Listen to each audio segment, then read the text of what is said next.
আল্লাহ নবীকে ভালোবাসি, আল্লাহ নবীর সুন্নাহকে বাস্তবায়ন করার চেষ্টা করি, রাসূলুল্লাহ সাল্লাল্লাহু আলাইহি সাল্লামের সুন্নাহ পরিপন্থী জিন্দেগি আমরা তরক করি, রাসূলের উপরে দুরূদ শরীফ বেশি বেশি পাঠ করি এবং রাসূলের রওজা জিয়ারতের তামান্না অন্তরের মধ্যে রাখি।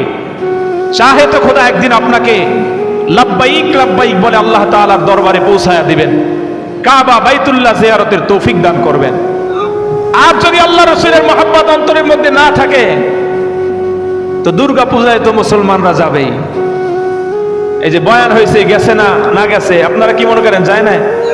হ্যাঁ, যায় না, অভাব নেই। মুসলিমদের ছাড়া দুর্গা পূজা ভর্তি হয় না। মুসলিমরা দুর্গা পূজায় যায়, মুসলিমরা মূর্তির সামনে যায়, অথচ অমুসলিমরা মুসলমানদের কোরবানির গোশত খায় না। অমুসলিমরা মুসলমানদের শবে বরাতে আসে না, অমুসলিমরা মুসলমানদের ঈদুল ফিতরে আসে না, অমুসলিমরা মুসলমানদের শবে কদরে আসে না, আশপাশেও আসে না। ওরা শুধু আমাদের কাছে আসে কি জন্য? মাঝে মাঝে ফুল ছিঁড়তে আসে, পূজা দেওয়ার জন্য, বুঝেন না?